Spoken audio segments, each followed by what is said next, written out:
Do not make the preparation near naked flames or fire. Avoid direct contact of soap chemicals with the skin or eyes. Keep all soap chemicals out of reach of children and do not taste any soap chemicals. Please make sure you keep to these instructions because these chemicals can be hazardous to the skin or eyes if not properly handled. We will now go through the list of chemicals in order in which we dissolve them in water. The first one is called nitrosol or antisol. You can either use nitrosol or antisol.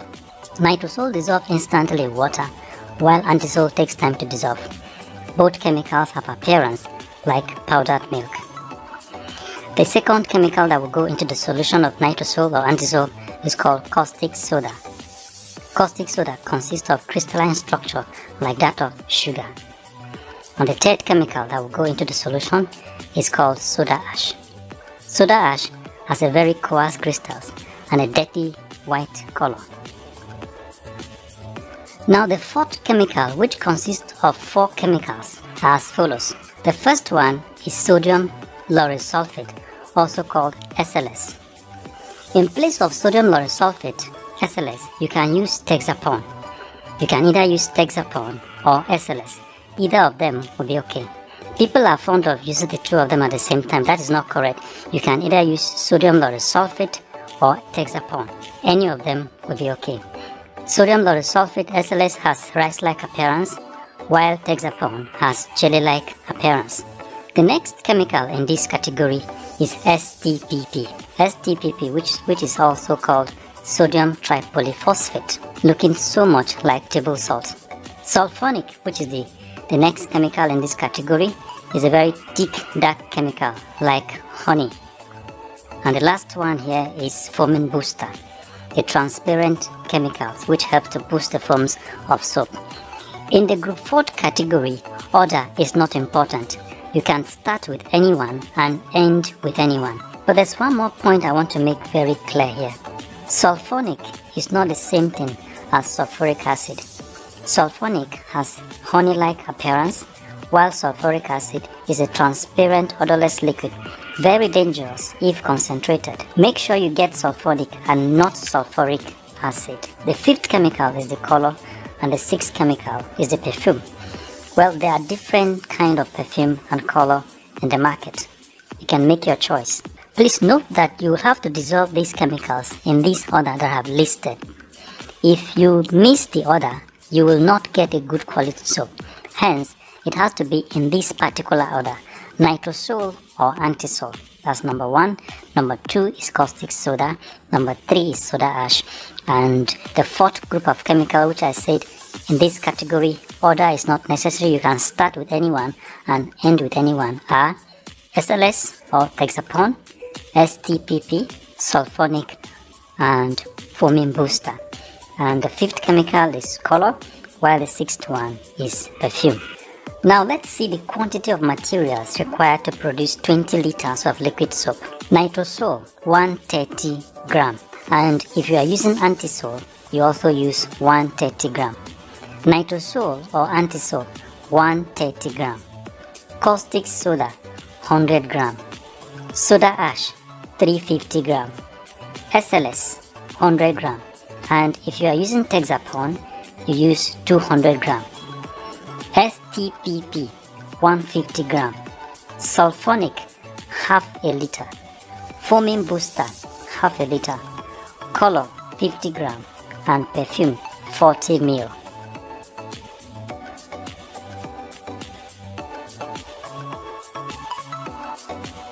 Alright, now we are into the mixing of the soap chemicals. The total quantity or volume of soap we're going to produce here is 20 liters. As you can see, what we're doing now, we have just measured the volume of water, some volume of water into the empty bucket. And now we are adding nitrosol. I told you can use nitrosol or antisol. Any of them will be okay. Nitrosol dissolves instantly in water, while antisol takes time to dissolve. Nitrosol is also called instant production, so any of them will serve. Most of the time when you use antisol, you will have to wait, you have to do the preparation and keep it probably overnight for the lumps to dissolve before you can start using. So now we've just added nitrosol and we are stirring it now. Make sure you stir it properly so that you can have a uniform solution, so that reaction can take place in all parts of the solution.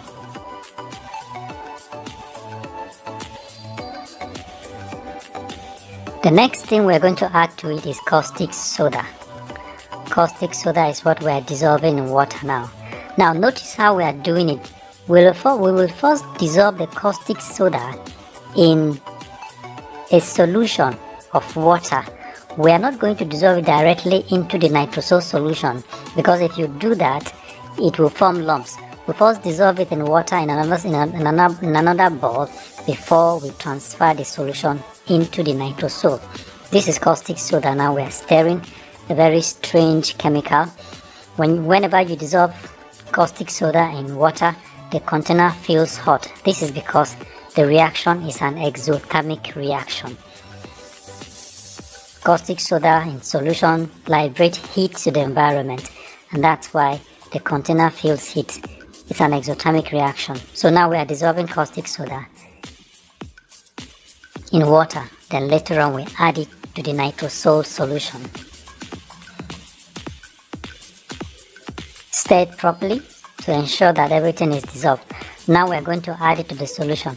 I want you to notice what happens when you add the caustic soda solution to the nitrosol solution. You will notice that the total mixture will coagulate, similar to what happens when you are preparing your fresh pap. When you are adding hot water to a fresh pap, the solution will now thicken up and coagulate. Let me show it very well. You can see that the solution is very thick. This is what caustic soda does to nitrosol. Nitrosol is a polymer. That's why it behaves like that. It's a carbohydrate. Stir it properly to make sure that you have a uniform solution.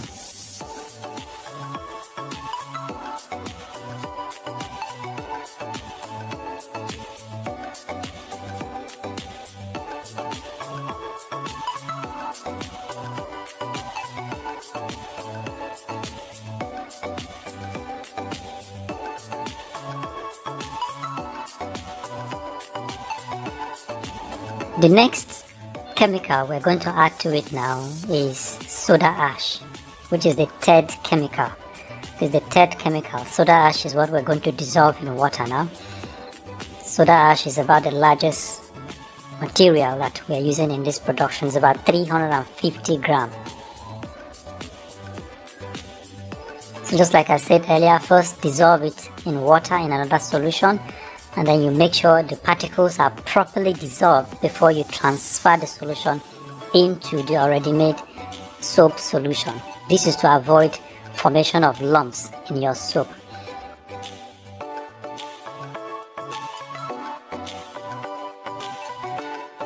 You have to ensure that all the particles are properly dissolved before you transfer the solution to the final soap solution to avoid formation of lumps.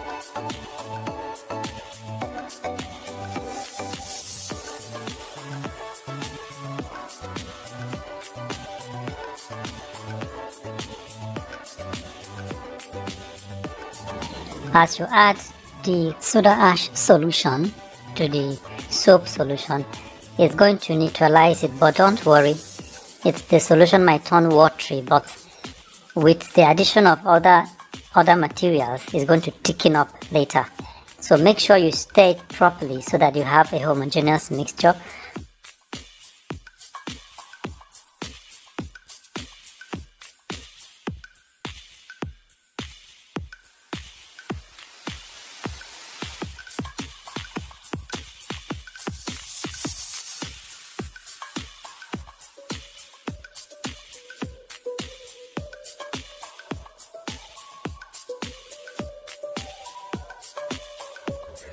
So just like I said, this is the third chemical we're adding to the solution, soda ash, and we're stirring it now so that we have a uniform and homogeneous solution.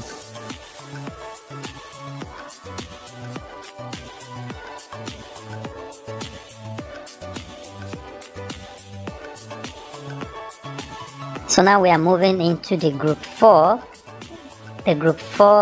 chemicals. Here order is not important. You can start with any one you want. You can start with SLS, you can start with STPP, you can start with sulfonic, anyone. But here we are starting with SLS. This is sodium lauryl sulfate. So we dissolve it in water now. We're stirring it so that the particles will dissolve before we transfer the solution to the soap solution. This is sodium lauryl sulfate, SLS. Here we're not using Texapon, we are using SLS.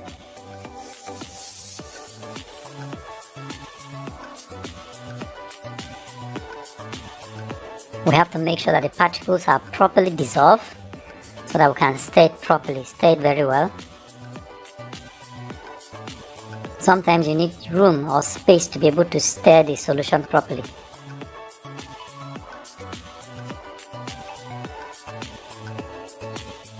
Alright, we're going to add the SLS solution to the already prepared soap solution now.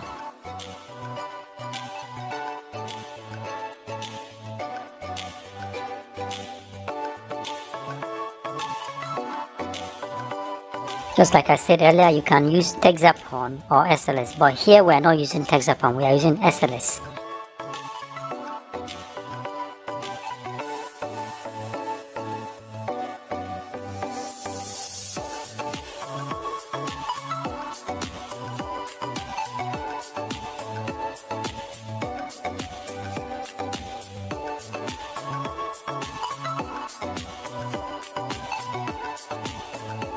The next salt we are dissolving in water now is STPP, sodium tripolyphosphate.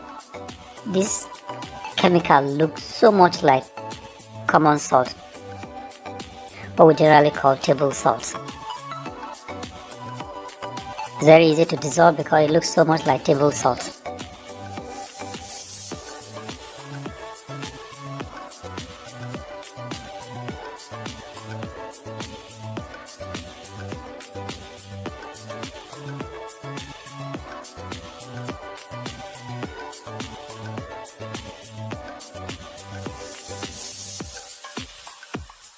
So now we are going to add it to the solution and stir it properly.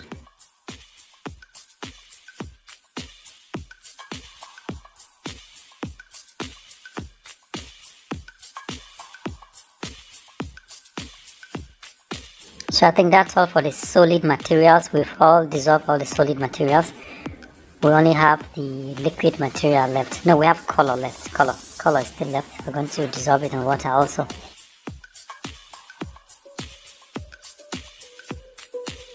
Make sure you take time to stir it properly.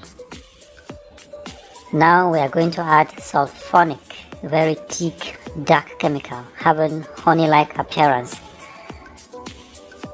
Just like I said earlier, sulfonic is not the same thing as sulfuric acid. They are two different substances.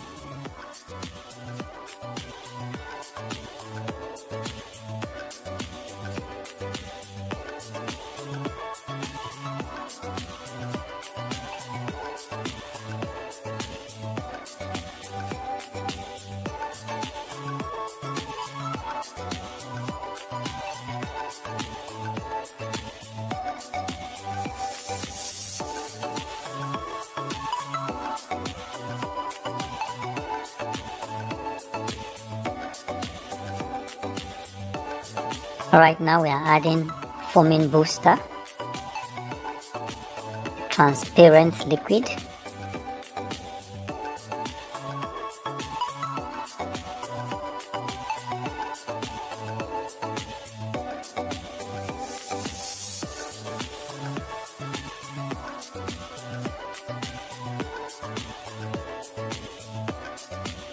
stir the mixture properly.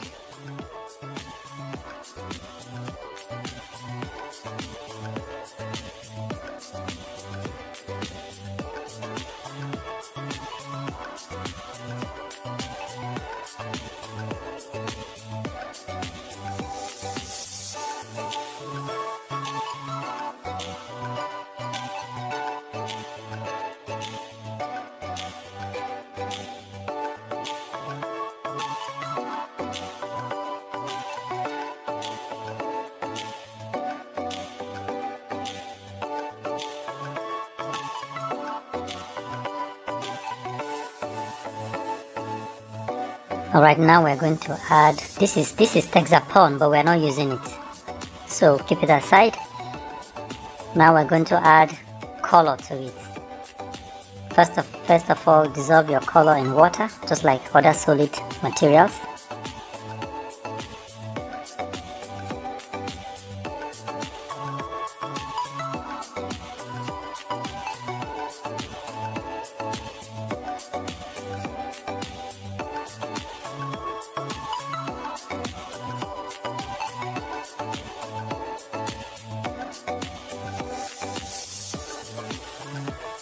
The generic color most of the time people use is green, and green has this appealing color for soap.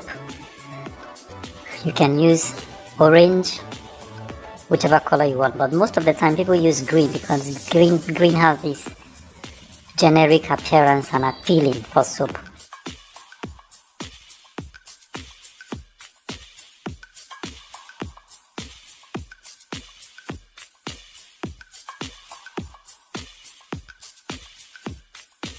Rinse it with water to make sure everything goes down.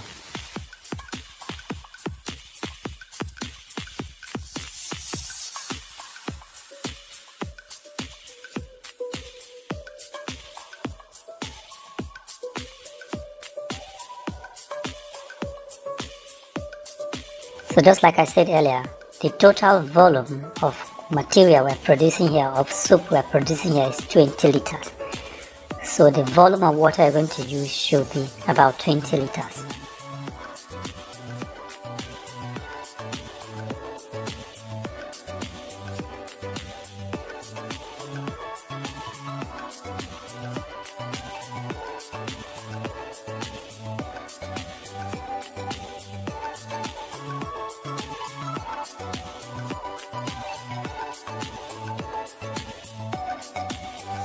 This is perfume.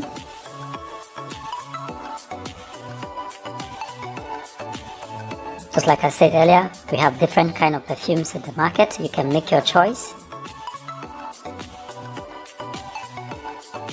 Perfume will give your soap a very good fragrance.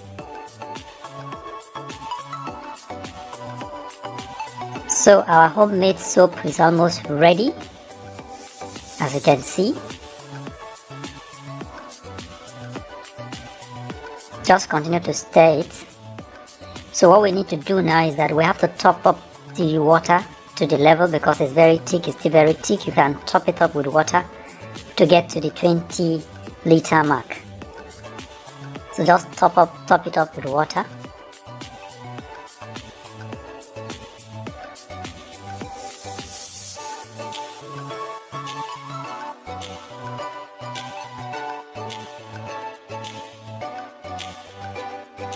So this is all you have to do to make your soap. Very, very easy. It's a lot of fun and very, very interesting.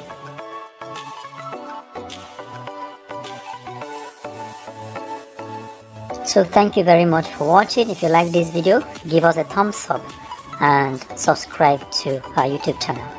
Now, if you allow the soap to stand for about 20 or 25 minutes, the green color will show up very well. So as we proceed, you will see it.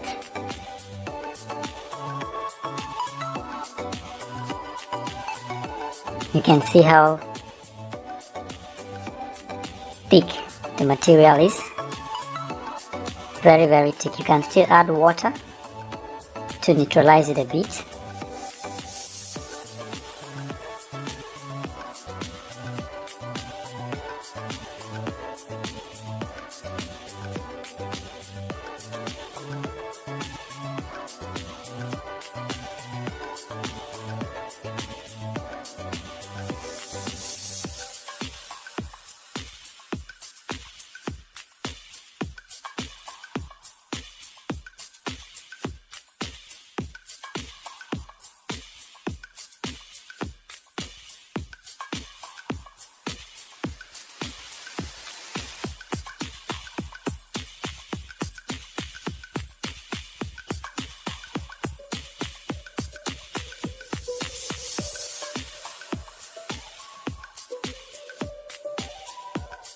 This is how the soap looks like if you allow it to stand for about 20 to 30 minutes.